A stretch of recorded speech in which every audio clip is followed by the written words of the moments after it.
Hola, buenas tardes amigos, bienvenidos y gracias por acompañarnos una vez más. Espero que nos hayas estado siguiendo en estas pláticas del diálogo astronómico que hemos tenido y hemos tenido mucha suerte de contar con invitados de primer nivel. Y por supuesto, hoy viernes 8 de octubre no es la excepción. Es un verdadero honor para nosotros en Tribu recibir al maestro Norberto Álvarez. Les voy a platicar un poquito de quién tenemos ahora con nosotros. Él es graduado de Ciencias de la Comunicación del ITESO y maestro en Administración por el TEC de Monterrey. Se ha enfocado en su trayectoria en el tema del desarrollo sostenible, en especial énfasis en el ámbito ambiental. Norberto Álvarez fue capitán de misión de Biosfera 2, el mayor experimento de ciencias ambientales hecho hasta el momento en el mundo. Entre sus objetivos, Biosfera 2 tenía pues precisamente ser prototipo de hábitat humano, bueno, modelo, como él prefiere llamarlo, de hábitat humano para ser ubicado en el planeta Marte. ¿Qué sabemos de la biosfera en la que vivimos y qué no sabemos aún para poder desarrollarla? El maestro Norberto Álvarez ha sido delegado de Semarnat en Jalisco y director del planetario Severo Díaz Galindo en Guadalajara. Y me da muchísimo gusto poder sentir que somos amigos. Norberto, tú eres padrino de esto desde el inicio. Bienvenido. Muchas gracias. Me da muchísimo gusto estar aquí con ustedes y poder compartir en esta Semana Internacional del Espacio. Empiezo. Adelante, por favor. Compartir pantalla. Ahí estoy. Ok. Uno de los problemas que puedo yo encontrar al tomar este tema de hábitats humanos fuera del planeta es precisamente dónde están, dónde las puedo encontrar para hablar con ustedes. Entonces, nos forza a tener que hacer una serie de preguntas. ¿Cuál es el lugar posible donde podríamos tener hábitats para vivir? ¿Dónde podemos vivir? ¿En qué condiciones y circunstancias se tendrían que dar para poder vivir? ¿Y cómo y por qué? Preguntas que espero que vamos a abordar en esta presentación. ¿Dónde? Pues esta imagen, para aquellos que son muy adeptos a la astronomía, la van a conocer muy bien. Es una radiografía de todo lo que es el universo conocido. Iba a decir por conocer, pero probablemente hay más que conocer. Obviamente ese es el único lugar donde podemos estar en esto que está delimitado en el universo. Y si nos acercamos un poco a ver las cosas en detalle, vemos que está lleno de muchas cosas raras. No es un momento para entrar en la astronomía, pero cada una de ellas tiene su gran presentación. Y aquí está en lo que nos atañe a nosotros, ¿no? Vivimos en una galaxia de este tipo, una galaxia espiral, ¿sí? Conocida como la Vía Láctea, y donde nosotros vivimos en esta Vía Láctea hoy por hoy es donde está el Sol. Vivimos en el sistema solar del Sol. Pues ahí está, ahí vivimos. Y no estamos en un lugar fijo. El Sol mismo va a 960,000 kilómetros por hora por el espacio y va girando alrededor con el resto de la galaxia, y alrededor del Sol mismo van girando nuestros planetas. El Sol tarda 200 millones de años para hacer un año galáctico. ¿Qué tan grande es tú aquí, donde tú puedes vivir?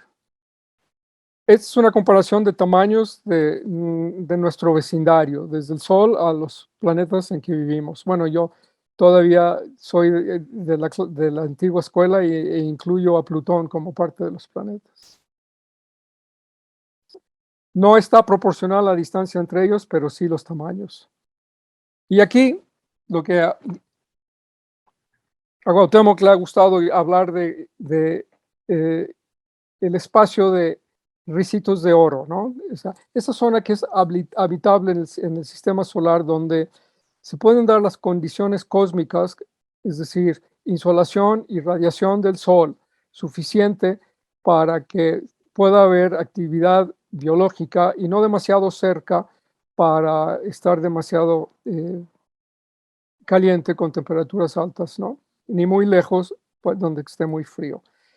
Y finalmente, de nuestro vecindario, los únicos 3 planetas que caben aquí son Marte, la Tierra y Venus. Si nos acercamos a Venus, vemos que realmente conocemos muy poco de Venus.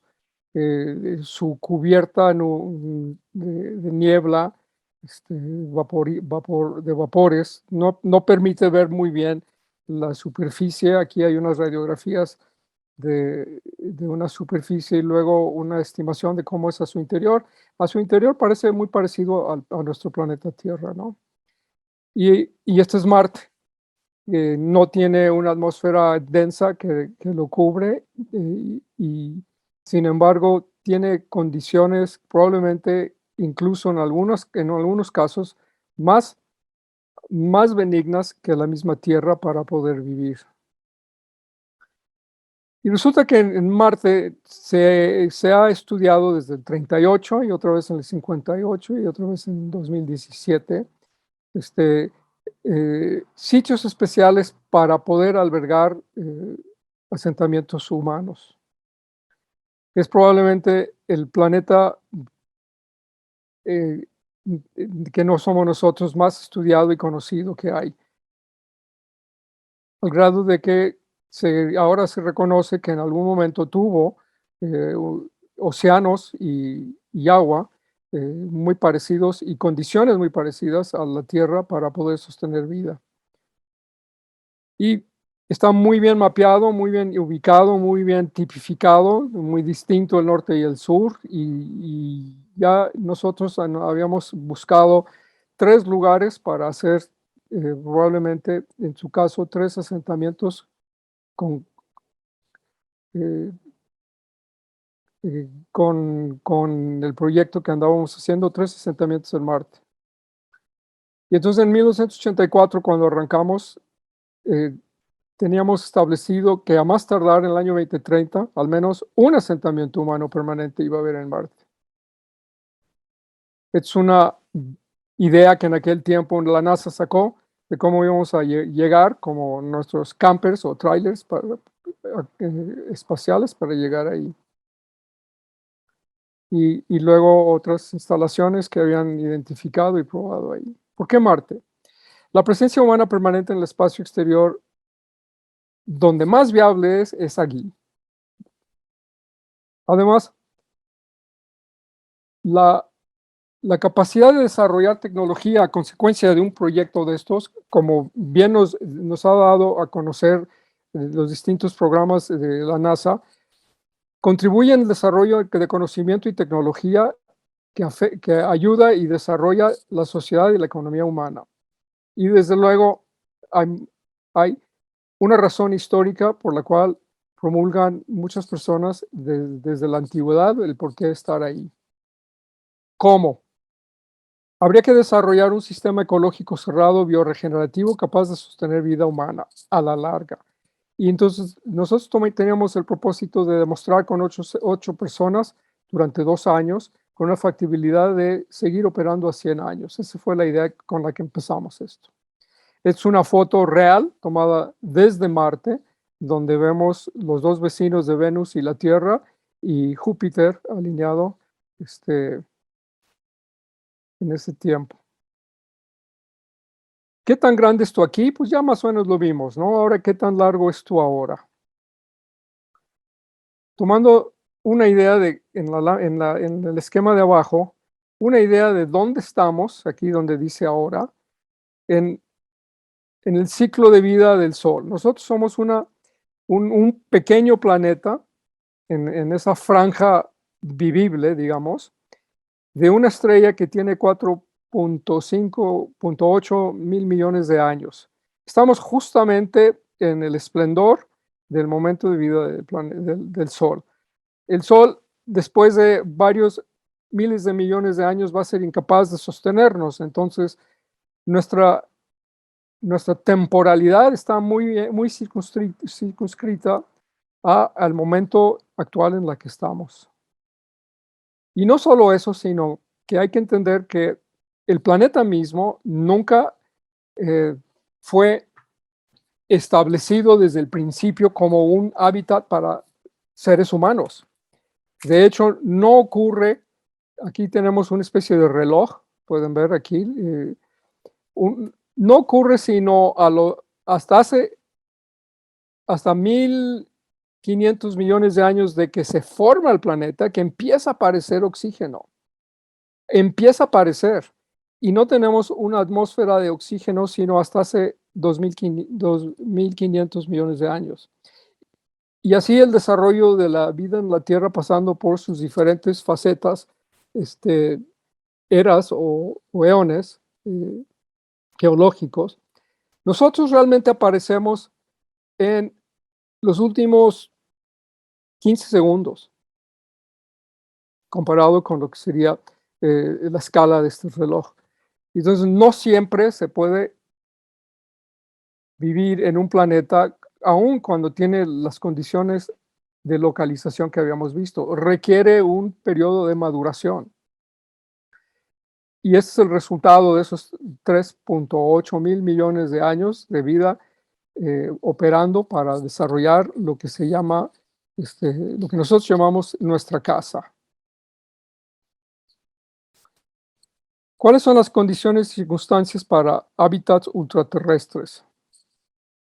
Bueno, pues por lo pronto nosotros aquí en el planeta Tierra tenemos una biosfera que es una pequeña película delgada que nos envuelve con una atmósfera de 100 kilómetros. Y sin embargo, los seres humanos, como somos, tal cual, en nuestros cuerpos orgánicos, nada más podemos vivir dentro del margen de los primeros 8 kilómetros. A partir del kilómetro 8 ya se nombra la zona de la muerte. Y hay pocas personas que han podido llegar a estas alturas, que serían como por ejemplo la altura del Monte Everest, que es el pico más alto sobre el nivel del mar. Y sin embargo, la mayoría de la gente realmente vivimos en los primeros 150 metros a partir del suelo. Nuestro planeta requiere que estén funcionando, para que haya una biosfera terrestre, que estén funcionando atmósfera, hidrosfera y litosfera. Significa que gases líquidos y sólidos tienen que funcionar en una especie de sistema de estados equilibrados para lograr la actividad de sostenimiento de vida. Tenemos la luz del sol que entra para fotosíntesis, tenemos la energía de los volcanes para los movimientos tectónicos y suministros de materiales adicionales a lo que es la superficie, pero realmente donde vivimos es una película muy delgada. Cuando dicen hay que salvar el planeta Tierra, no, hay que salvar la película delgada sobre la cual vivimos. Imagínense que ustedes confundan la pura piel de su cuerpo con todo el cuerpo. Eso más o menos es la escala. Ahora, ¿cuándo hay vestigios de que hay un sistema solar, nosotros vivimos en él y podemos viajar a él? Bueno, desde la aparición de la civilización, que aparece súbitamente, no en un proceso gradual de evolución, sino súbitamente, hace como 6.000, 7.000 años, ya se identifican, como pueden ver en la lámina, el sistema solar con planetas alrededor y también la idea de poder viajar hacia allá a diferentes planetas. Y viendo de cerca algunas de las láminas, podemos ver aquí el tipificado del Sol, la Luna y acá una embarcación donde van pudiendo seres humanos viajar. Poco tiempo después, inspirado también desde la civilización de los sumerios y Mesopotamia, está lo que viene desarrollando en la historia de la civilización occidental nuestra, los orígenes bíblicos del cristianismo, del judaísmo, del islam. Y aquí tenemos la Torre de Babel, donde el principio de estas religiones es precisamente llegar al cielo. Y aquí está la Torre de Babel, que fue uno de los primeros intentos para llegar al cielo. No tenían cohetes, pero sí tenían ladrillos. Y todas las civilizaciones tienen mitologías, tienen cosmologías que vinculan el poder viajar tanto en la tierra como en el cielo, y como conexiones casi continuas. Desde los niños que aprenden sus cosmogonías, casi nunca están cuestionando estas realidades, ¿no? Y en 1972 sale una película que fue una gran inspiración de la generación nuestra que trabajamos en el proyecto, y obviamente que a su vez venía de las inspiraciones de Julio Verne y de en los años 20 y 30 del siglo pasado, cómics que salían hablando de gente y ciudades que vivían en diferentes partes del sistema solar, y para tal caso del cosmos, ¿no? La imagen de abajo es precisamente una toma sacada del video de la película esta de Silent Running que les platicaba. Y arriba, la misma Fuerza Aérea, antes de que existiera la NASA, hizo un intento de concebir cómo en un cohete se pudiera vivir. Y aquí pueden ver, en lugar de la cápsula tradicional que estamos acostumbrados a las naves, ahí tenemos esto. En 1895 se escribe un libro, Sueños de la Tierra y el Cielo, y que es la primera vez que realmente, en el marco de un acercamiento científico y moderno, se empieza a hablar sobre la posibilidad de colonizar el sistema solar con colonias orbitales alrededor de la Tierra, y las posibilidades de incluso llegar a tener actividades económicas ultraterrestres, ¿verdad? Y también Tsiolkovsky va planteando lo que es, en el marco de la filosofía cosmista, ahora sí, la misión, el destino de la humanidad en el espacio. Y aquí está en uno de sus dibujos de 1903, tiene estas naves que pone alrededor del planeta Tierra, en órbita. Este es el primer dibujo de una nave espacial, ya con base a los principios científicos de la edad moderna, ¿verdad? Sobre la idea de que la Tierra es nuestra cuna, y no siempre vamos a estar viviendo en nuestra cuna. Hay que salir. Y esas naves, en este dibujo del 32, podemos ver de cerca cómo ya tienen a seres humanos flotando adentro, y luego tienen plantas en las paredes para hacer fotosíntesis de los rayos de sol que entran. Y en los primeros esfuerzos para llegar al espacio, pues finalmente no se podía hablar de hábitats, se podía hablar de trajes o de cápsulas que más o menos te mantenían viviendo por un tiempo determinado, en principio días, cuando mucho, ¿verdad? Como el caso que creo que ni siquiera días, en el caso de estos trajes de la Luna. Ay, perdón, me brinqué una.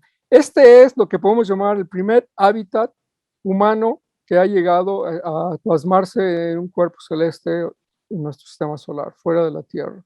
Es el módulo lunar de la NASA. Estos son las estaciones espaciales que han existido, que pudiéramos decir que han sido hábitats para seres humanos fuera de la Tierra. Hubo dos chinos, como vemos aquí abajo, que los dos ya no existen, desaparecieron al ser reintegrados por la atmósfera y quemarse, igual que el Skylab, igual que el Mir. Mir es la soviética, y Skylab era de Estados Unidos, y luego tenemos la estación espacial, que es la que actualmente existe, ¿no? ¿Dónde podemos vivir en el largo plazo? Bueno, aquí hay un problema muy interesante. Las condiciones y las circunstancias de las naves espaciales, las estaciones espaciales, para el largo plazo no sirven. Son sistemas que llevan, como en una lonchera, todo lo que se necesita para vivir y que tarde que temprano las loncheras se terminan, ¿verdad? Para tener la posibilidad de una continuación, el mismo sistema debería producir las condiciones y las circunstancias para poder sobrevivir. El dibujo se explica por sí mismo, ¿verdad? La clave es esta: dióxido de carbono, que absorben las plantas y con fotosíntesis emiten oxígeno. Nosotros, los seres humanos, en nuestro quehacer diario, inspiramos ese oxígeno, emitimos dióxido de carbono. Y luego, con los demás animales que nos acompañan, pues también participan con las actividades industriales y agropecuarias y los automóviles. Ya nosotros empezamos a cargarle de dióxido de carbono al planeta. Es un tema muy interesante. Después vamos a volver a ello. ¿Dónde más podemos vivir?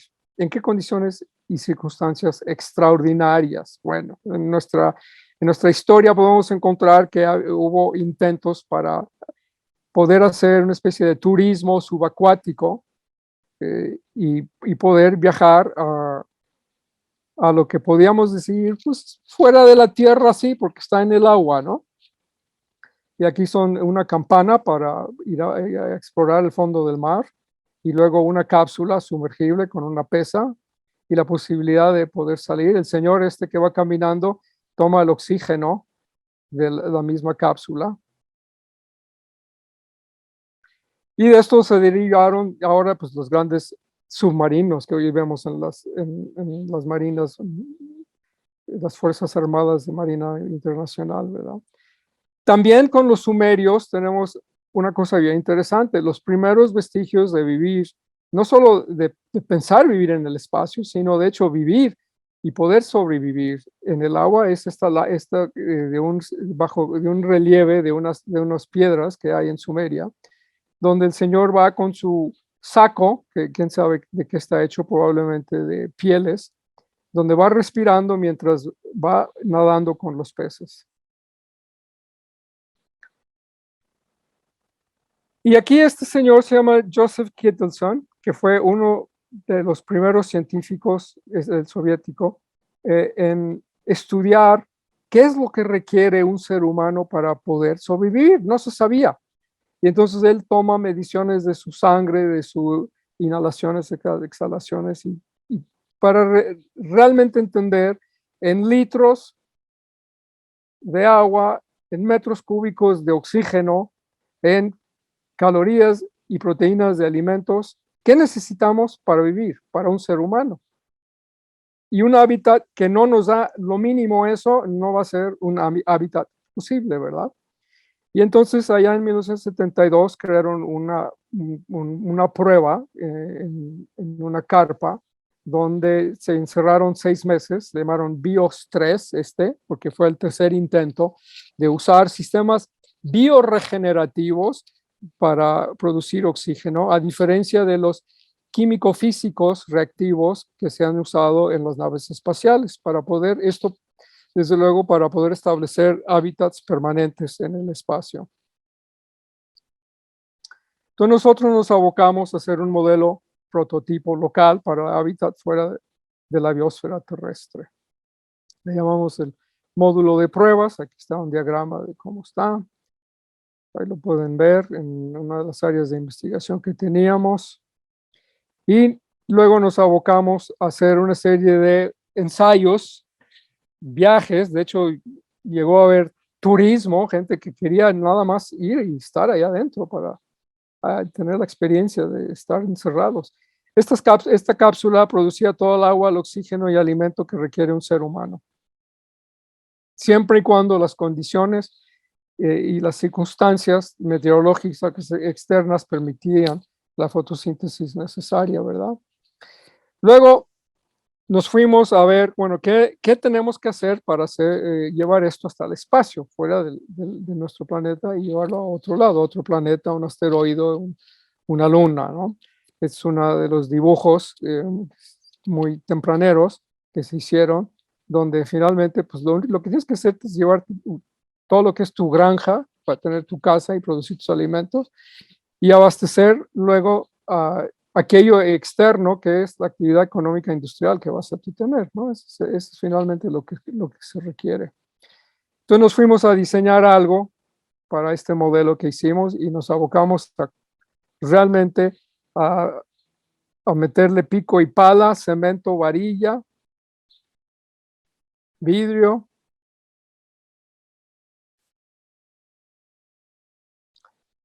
estructuras, micronichos, empezar a poblarlo con plantas. Aquí tenemos una pequeña máquina para hacer nubes que pueden haber, empieza ahí a trabajar el vapor que está saliendo. Y al mismo tiempo teníamos que hacer una recolecta de todas las plantas y los animales que íbamos a introducir. Algo muy parecido al arca de Noé, que quieren pensarlo así, ¿no? Esta es una colecta que hay de semillas de pastizales en Venezuela. Noten acá atrás estas estructuras que son de comegenes, termitas, que llegan a medir hasta 4 metros de altura, que nos dieron unos buenos tips de enseñanza de cómo vivir en lugares extraños. Y estas son plantas que están llegando de Brasil. Ahí ven la construcción que estamos haciendo. Todo el sistema de soporte, nada más de la construcción, también era algo que teníamos que atender. Y el proyecto fue diseñado, construido y poblado casi paralelamente, con diferentes niveles de avance, pero al mismo tiempo.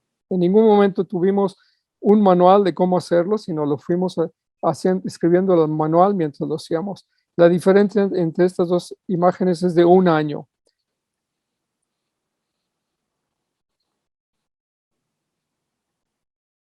El desierto. Aquí hay una combinación de la zona de la sabana, pastizales y el precipicio que baja al océano. Tenemos 7 biomas, 5 naturales, que son el océano, estos humedales que hay aquí, la sabana, como les platiqué, la selva tropical húmeda y el desierto. Y teníamos 2 artificiales. Hubo una colecta en el Caribe mexicano de corales para introducir a la biosfera. Se recolectaron en Cancún, se transportaron en camiones hasta Tucson. Esta es una imagen del interior de los camiones, de cómo venían los corales, con temperatura, pH, luz fotosintética, oxigenaciones, etc. Teníamos que reproducir las condiciones originales del arrecife coralino para que el coral pudiera llegar sano y salvo a Tucson. Los puntos verdes que ven son 3 lugares donde también hicimos colectas para otros biomas, que sería la zona de matorrales espinosos entre Sonora y Sinaloa, el desierto del Vizcaíno y el desierto del Altar. Finalmente los corales llegaron y se introdujeron en la biosfera. Ahí tienen una idea de la escala de cómo estamos. Y luego hay que alimentarse y uno se alimenta en principio de ecosistemas artificiales o biomas antropogénicos, ¿no? En este caso es la agricultura. Los sistemas silvestres no nos dan suficiente para sobrevivir. Este es el área de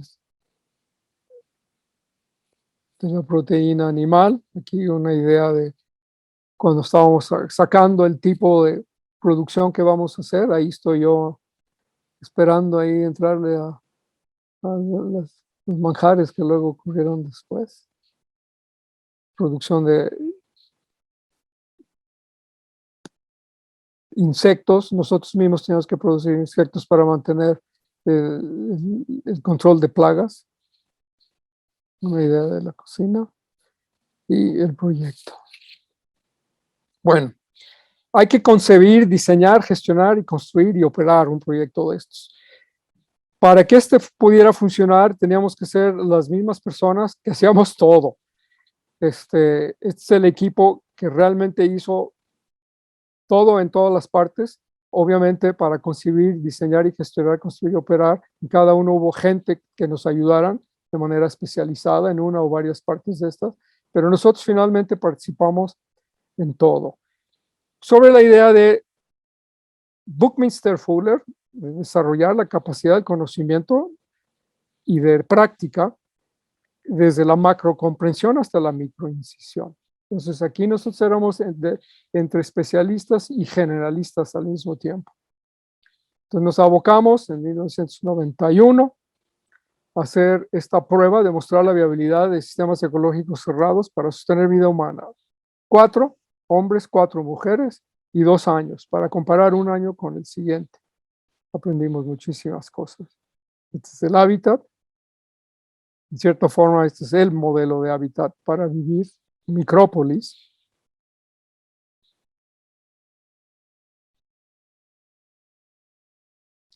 Una parte muy importante es el sistema nervioso. La nariz, los ojos, los oídos, el gusto, el tacto que tienes con tu medio ambiente tiene que ser refinado y aumentado a través de instrumentos y herramientas de trabajo para poder tener el conocimiento necesario para administrar el sistema mismo, ¿no? Entonces desarrollamos esas habilidades. La cocina, arriba, un lugar muy importante, que por cierto ganó ese año como el mejor diseño de cocina del año en una de esas cosas de arquitectura. Abajo tenemos la central de control de mando. Estamos hablando de ya en estos años, han sido por el 87, 88, 89. Ya íbamos muy adelantados con respecto a otras cosas. Aquí diferentes aspectos al interior del hábitat. Abajo a la izquierda, espacios privados, arriba espacios públicos.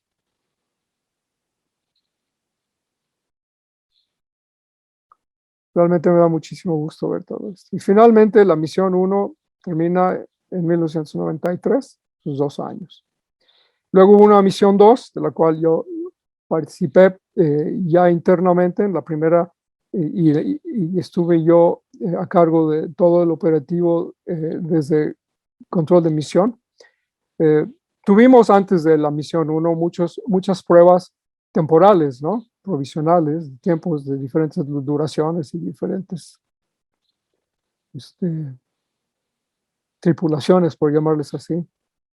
Y la misión 2 fue la puesta en marcha, 1994, para lograr finalmente que sí pudiéramos tener lo que llamábamos invertebrados mamíferos que puedan vivir en un sistema ecológico cerrado bajo principios bioregenerativos. Ese fue el resultado de nuestro trabajo.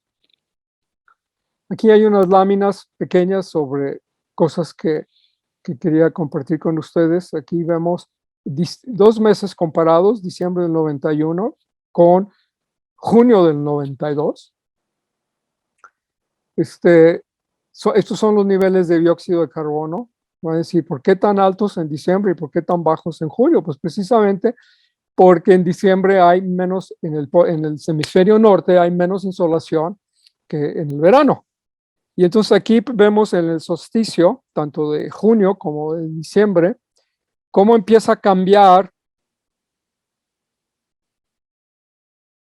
la tendencia en lo general. Lo que ven en los picos, estos brincos, son momentos de mucha cubierta de nubes que nos pudieran llevar casi hasta una semana, 10 días, con nubes que no permitían gran insolación para fotosíntesis.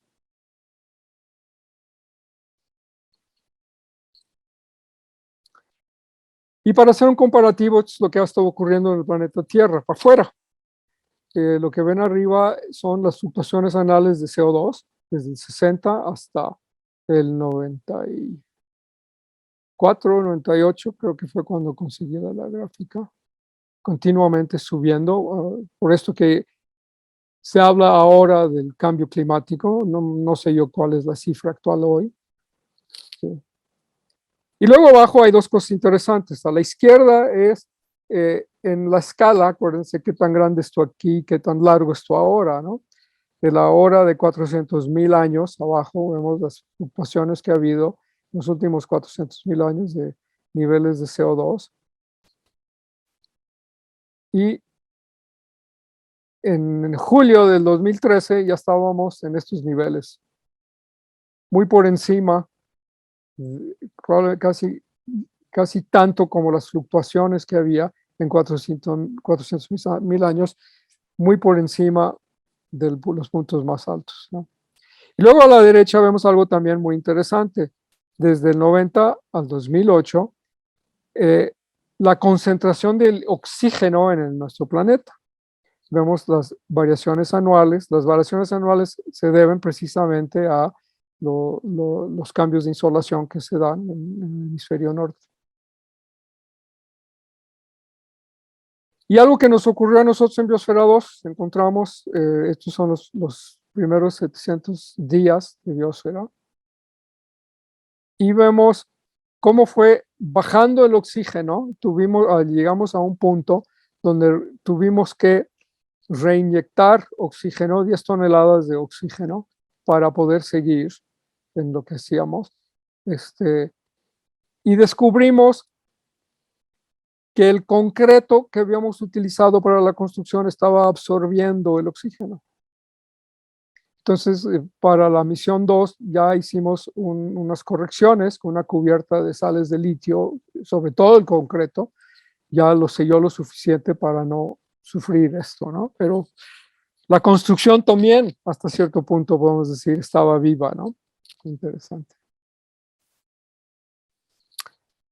Tecnosfera. Ok, esa es la parte de los seres vivos, pero para lograr las condiciones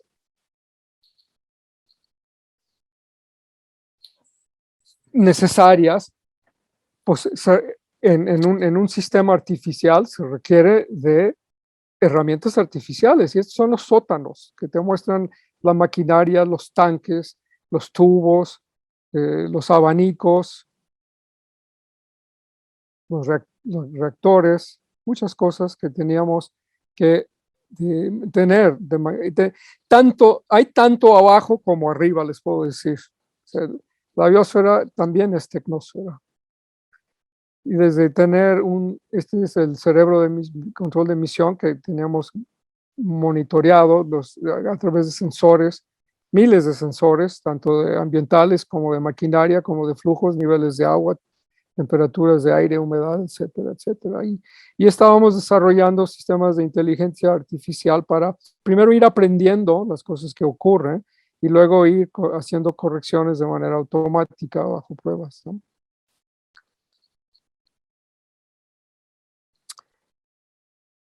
Y luego un reconocimiento también de las condiciones climáticas externas. Pues, está bien, uno quisiera esto, ¿verdad?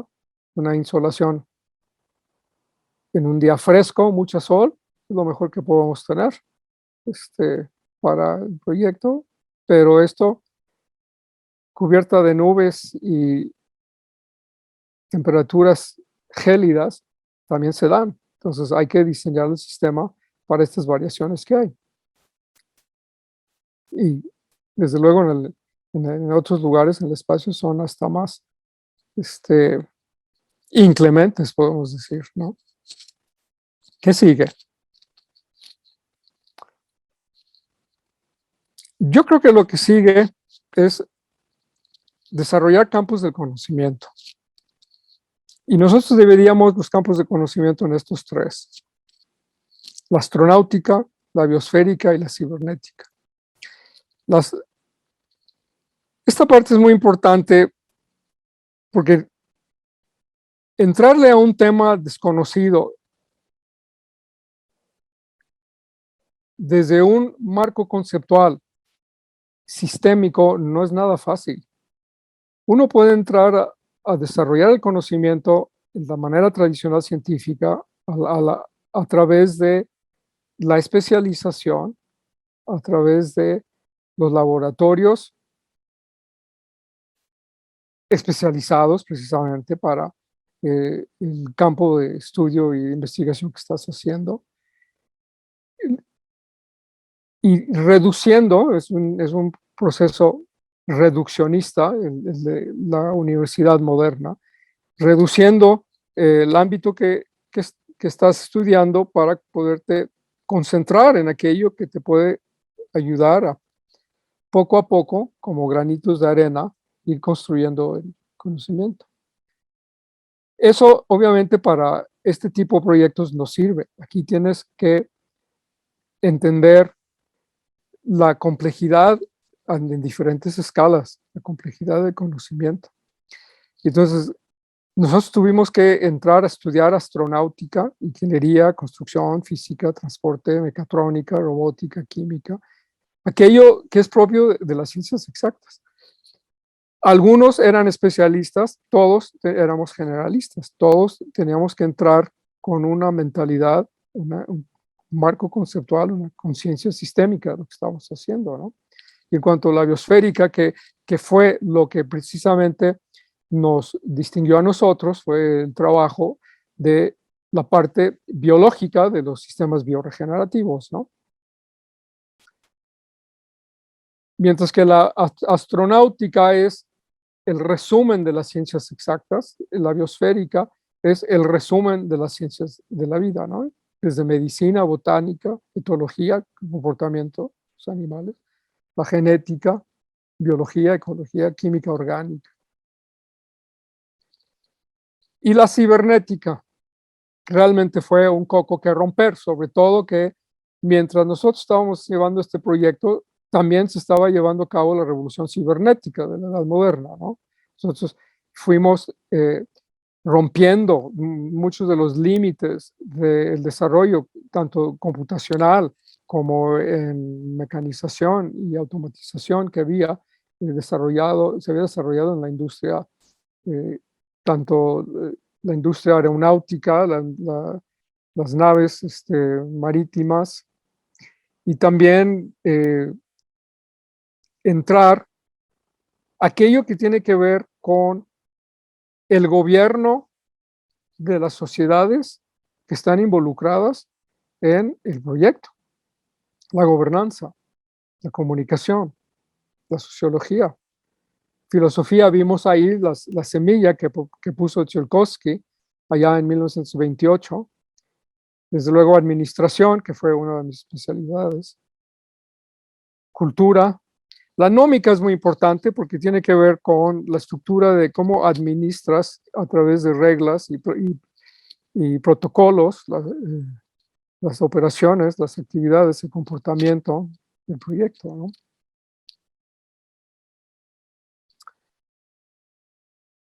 Este fue probablemente a lo más que llegamos a concebir. Al lado derecho, lo que tenemos es una exhibición que estábamos empezando a desarrollar,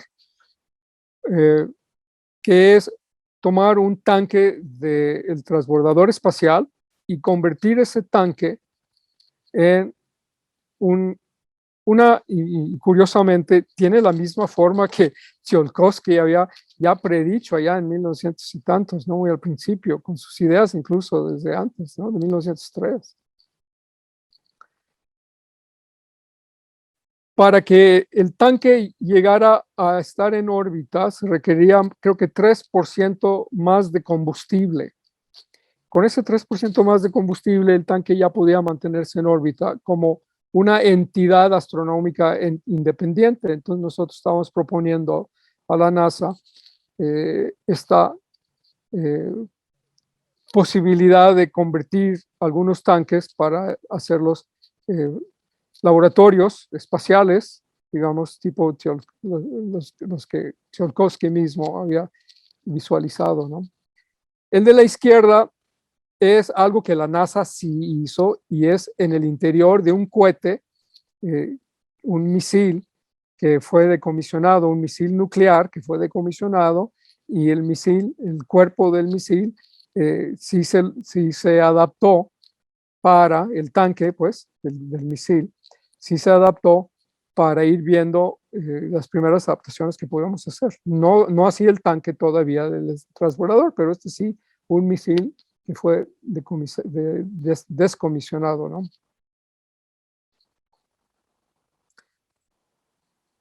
Ahora, hoy por hoy ya hay muchos proyectos para simular una estación y casi todos van orientados a una estación en Marte. La Luna no se considera como uno de los lugares viables, por muchas razones, ¿no? Principalmente tiene que ver con la carencia de una atmósfera que pudiera mínimamente ayudarte a las cosas que necesitas. Y segundo, probablemente porque está demasiado cerca de la Tierra y los colonos a lo mejor quieren irse más lejos, estar más distanciados, más independientes. Esto es en Hawái. Uno de los miembros de la misión 2, uno de las fotos donde salgo yo en la misión 2 con ellos, también de Guadalajara, Rodrigo Fernández Romo, está integrado en este equipo. También creo que está participando The Mars Society, que tiene varios proyectos, la misma NASA, Holanda. Hay muchos, todos son intentos. Y esta es una idea de cómo puede ser una base de los principios como lo estábamos llevando nosotros a ya estar ubicándose en Marte, ¿no? Un poco.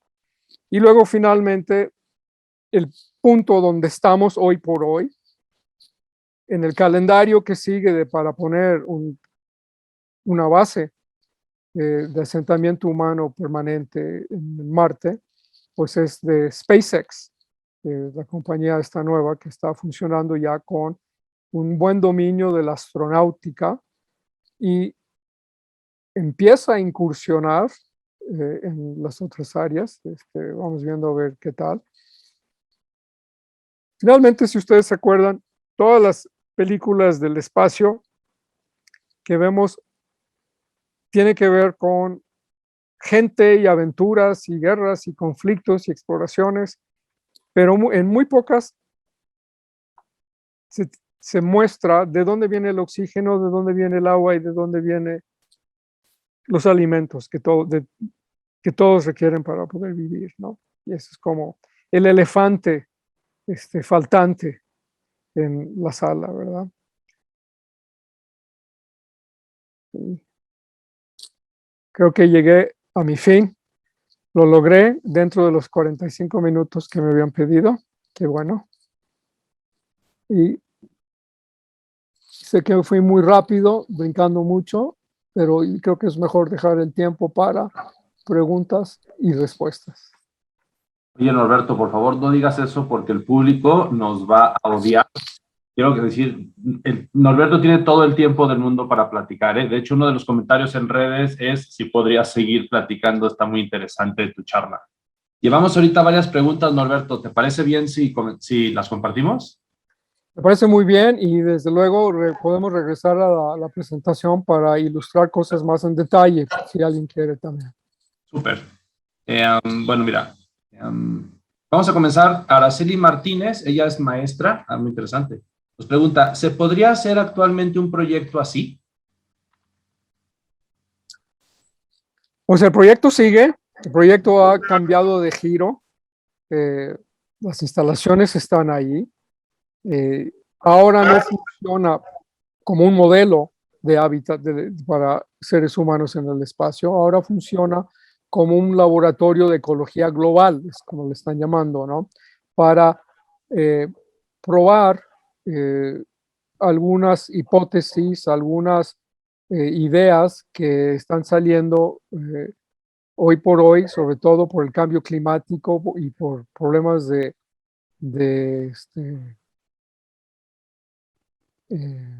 especies en peligros de extinción, algunos estudios específicos que se quieren hacer.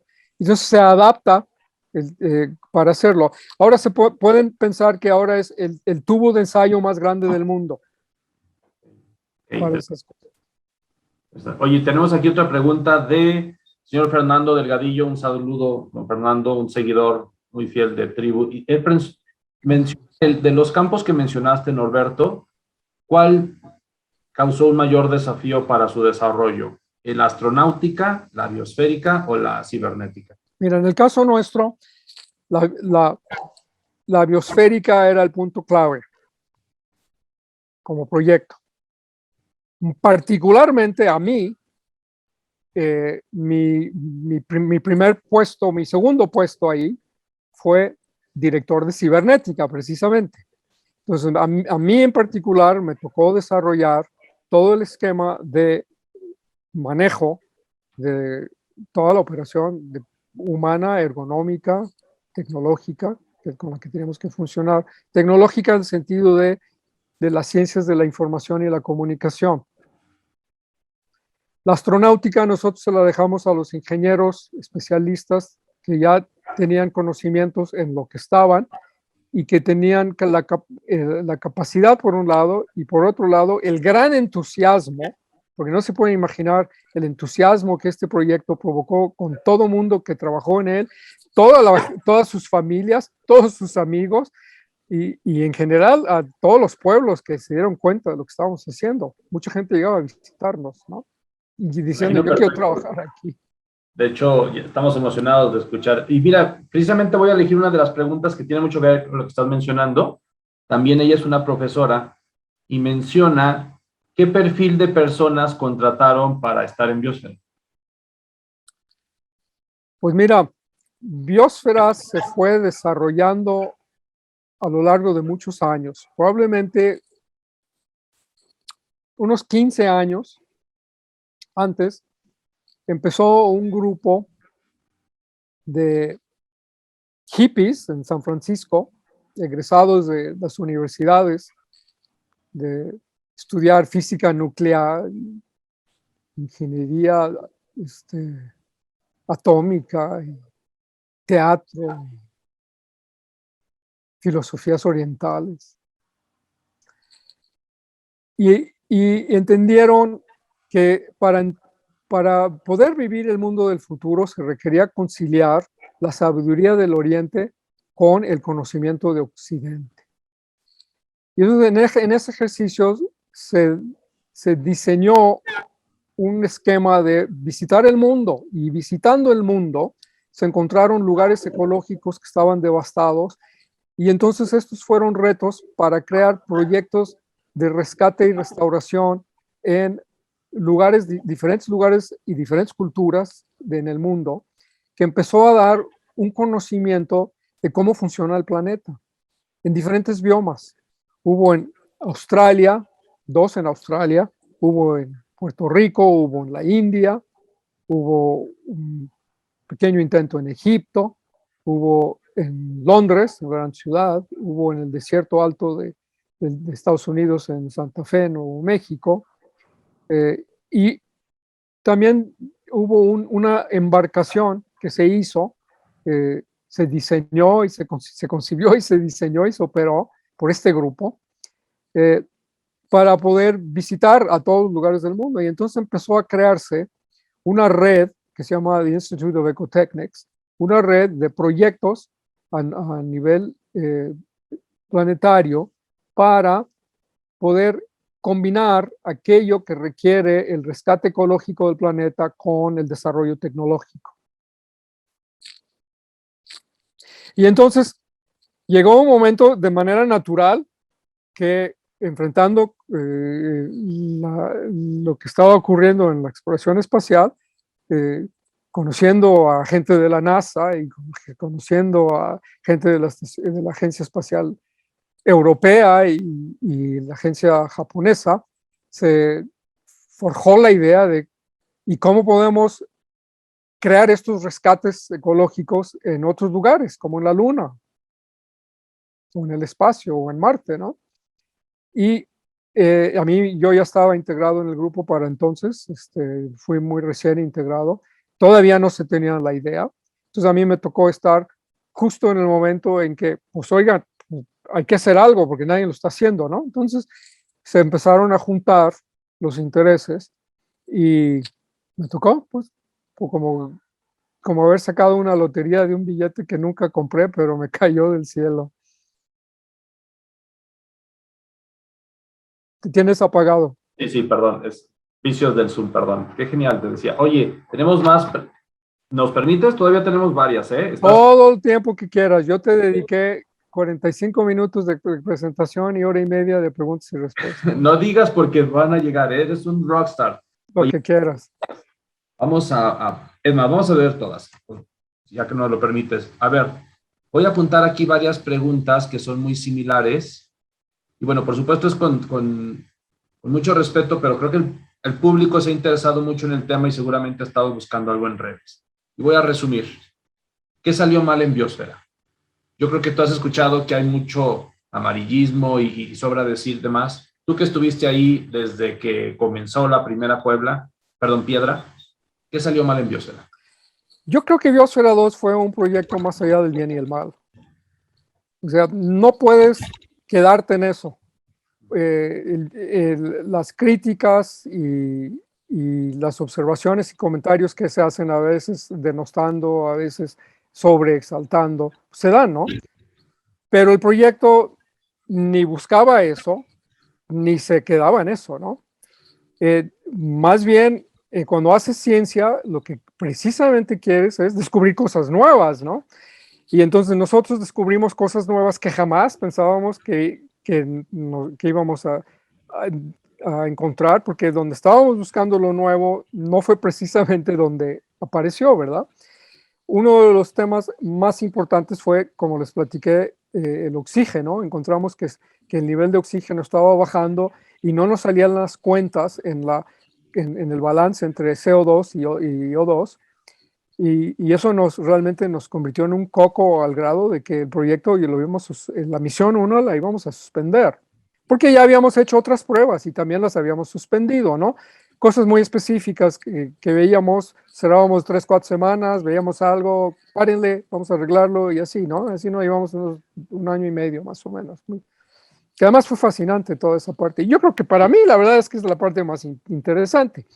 Si los críticos hubieran estado con nosotros, hubieran dicho, no, tuvieron 150 fallos probablemente. Pues sí, o sea, es como Elon Musk cuando dice que, que pues tienen que tronar sus cohetes para saber qué es lo que puede ir mal, ¿no? Bueno, lo que pasa es que la mayoría de la gente no supo las cosas que íbamos aprendiendo en el camino, porque eso no se hizo público.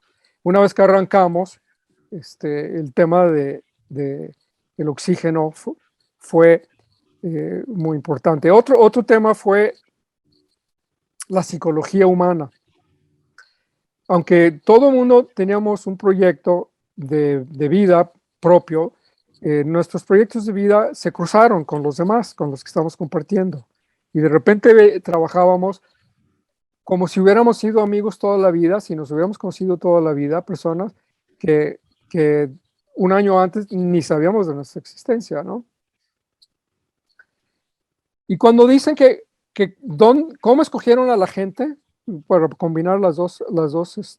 preguntas. La gente realmente no se escogió. O sea, se escogieron, por ejemplo, las disciplinas que necesitábamos y entonces buscábamos quiénes eran las personas sobresalientes en esas disciplinas y que pudieran interesarse. Y hubo muchísima gente, a mí me encantaría ponerlo, pero igual también me dijo Cuauhtémoc que no exhiba a todo el mundo como yo, a mí me gusta exhibirlos, ¿verdad?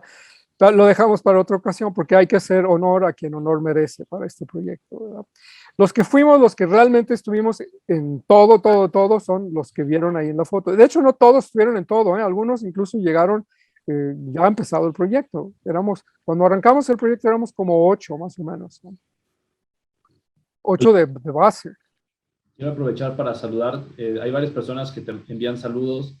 José Guillermo te envía saludos. Alonso Palacios, Lucero Benítez, Ana Cecilia, Gina Aguayo, también Luis Fernando Castellanos, Leticia Puga, Álvaro Bugarín, Mireya Espinosa, un saludo Mireya. La Yolandilla, qué elegante nombre. Y justo desde la Colonia Valles también te envía saludos. Y tenemos más preguntas, Norberto. Saludos a todos. Paula Contreras también, que nos ha seguido en Tribu desde el principio, tiene una pregunta muy importante. ¿Cuál podría denominarse el mayor éxito al final de Biosfera 2? Haber llegado a los 2 años, eh, llegamos a 2 años y no me acuerdo cuántas horas más, 2 años y 5 horas de cuando primero encerramos, porque durante los primeros 15 días tuvimos un accidente al interior, también para una de las cosas que nos criticaron mucho. Y una de las muchachas se lastimó un dedo en una máquina para procesar alimentos. Y entonces, aunque había un médico al interior, él decía, bueno, esta muchacha es mejor que no siga aquí para que la pueda atender un especialista. Y si yo puedo atender en primeros auxilios, ¿no? Primer nivel, pero aquí se requiere, por los tejidos de la mano, a un especialista. Y entonces la pregunta que se nos planteó fue, como teníamos sustitutos listos para hacer estos tipos de intercambios en el momento que hicieran falta, hacemos esto, preparar su sustituto para entrar y ella salir. Y el médico recomendó, casi suplicó, que si pudiéramos otorgarle 5 horas para que le hicieran una cirugía y pudiera regresar. Y entonces, pues se valoró y pues finalmente no había ningún problema, todo estaba funcionando muy bien, nada más era para arreglarle su dedo, un tema humano, ¿no? Es como cuando vas de campamento y de repente tu niño quiere, papá, quiero pasar al baño, pues bueno, no va a salir a las 12, va a salir a las 12:05, ¿por qué? Porque hay una contingencia humana que hay que atender, ¿verdad? Entonces, así lo vimos, ¿no? Sobre todo que era muy al principio, porque finalmente nosotros estábamos dispuestos a parar todo, ¿eh? Y volverlo a empezar, o sea, finalmente no era de que a fuerzas tenía que ser la largada, los 2 años. Todo iba muy bien.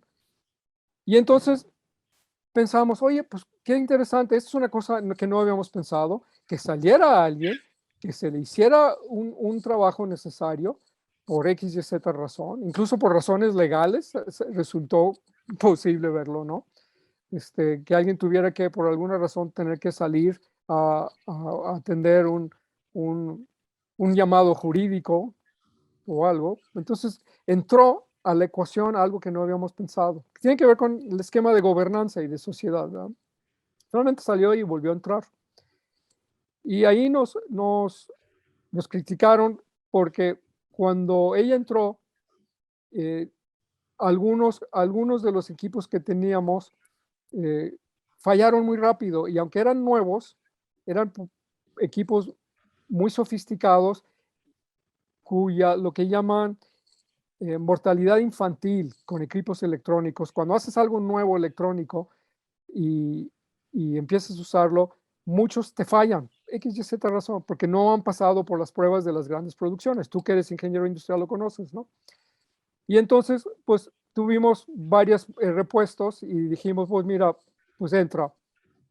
Y entonces en unos sacos entró con algunas tarjetas y sensores incluso de pasada le puse adicionales pensando en que, pues mira, si fallan ahorita algunos, de seguro van a empezar a fallar más pronto de lo esperado, pues llévalos.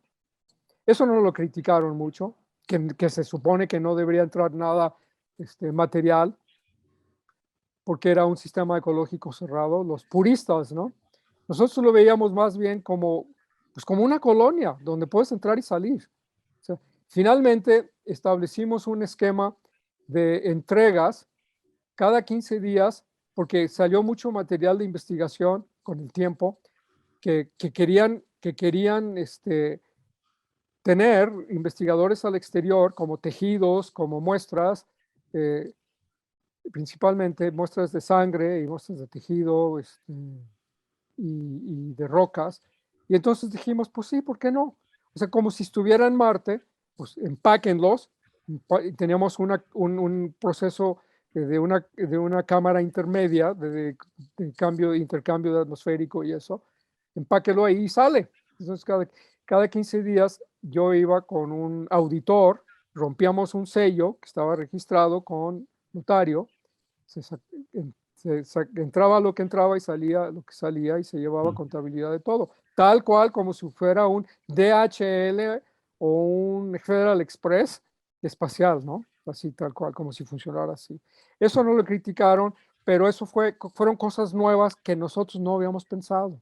Pero rápido pudimos establecer protocolos para hacerlo. ¿Por qué? Porque estábamos preparados para trabajar protocolos, seguir protocolos, modificar protocolos y ser creativos en la parte de gobernanza. Eso para mucha gente no fue bienvenido, ¿no? Pero era parte de lo que nosotros queríamos, Parte de lo nuevo, ¿no? Oye, parte de lo nuevo. pregunta muy interesante de Bertín Cruz y dice, ¿cuál sería una semilla idónea para cultivar en otros planetas? Pues mira, te voy a decir cuál no, porque una vez le pregunté yo a uno de los biólogos y me dijo el coco. El coco es grande, pesado, y para transportarlo te va a ocupar el espacio de miles de otras semillas que son pequeñas, que son muy específicas y que tú puedes llevar todo un ecosistema de semillas en el lugar que llevarías un solo coco, ¿verdad? Entonces, una pregunta respondida un poco al revés, esa te da la idea. Interesante. Oye, Norberto, y para cerrar, quisiera pedirte tus palabras. A ver, todos hemos estado enfrente de condiciones para las cuales no estábamos preparados en esta pandemia. Muchos hemos tenido que estar pues encerrados en casa. Tú estuviste en un proyecto que involucró un encierro de 2 años programado y después otro encierro del cual también tú fuiste parte. ¿Qué nos puedes decir ante estas condiciones? Mira, una de las cosas muy importantes que trabajamos en esto fue con mi mentor, Oleg Asenko. Oleg fue el, el encargado del programa soviético de las partes biomédicas, la biología, aquello que vivía. Oleg fue el que mandó a la perra laica al espacio, que mandó los primeros simios al espacio, y de hecho al primer hombre al espacio, a Yuri Gagarin. Y Oleg fue muy cercano en el proyecto y particularmente a mí me cobijó como mentor, Oleg. Me platicaba mucho de la importancia de los derechos humanos, del respeto a los derechos humanos, porque nosotros no hacíamos investigación sobre seres humanos, aunque todo el mundo pensaba, no, pues eran conejillos de India. No, no, no. O sea, cuando eres el investigador y además te estás investigando a ti mismo, como en aquella foto de Joseph Gildelson que vieron, que él mismo se está extrayendo la sangre y él mismo estaba tomando sus pesos y él mismo se medía la grasa corporal, etcétera. Entras a otro esquema ético de observador y observado. Y es una de las cosas que aprendes, porque no solo estás observando tu entorno, sino te estás observando hacia tu interior. Y entonces, una de las cosas que descubrimos es que cuando estás encerrado en un lugar donde tú puedes rápidamente entender el confinamiento en el que estás, de repente la ruptura de tu percepción viene cuando te das cuenta de que lo infinito está dentro de ti. Y entonces, esas paredes que tú ves que están en tu exterior, en tu interior, son únicamente paredes que tú has puesto y que tú mismo las puedes derivar. Y entonces, en eso de explorar la interioridad, eh, es una de las cosas que nosotros creemos que fue muy importante para poder seguir con esto. Y si tú te imaginas, por ejemplo, en una exploración a Júpiter, en la película 2001, Odisea del Espacio, eh, parte de la tripulación estaba en vida latente. ¿Por qué? Porque pues, no hay nada que hacer mientras están llegando y sus funciones eran al llegar. Y entonces eran pocas personas las que realmente estaban en vigilia durante todo el trayecto, que pueden durar meses y quizás hasta años, ¿no? En esos confinamientos en que estás, pues muy rápido, tu mundo exterior deja de significarte cosas nuevas.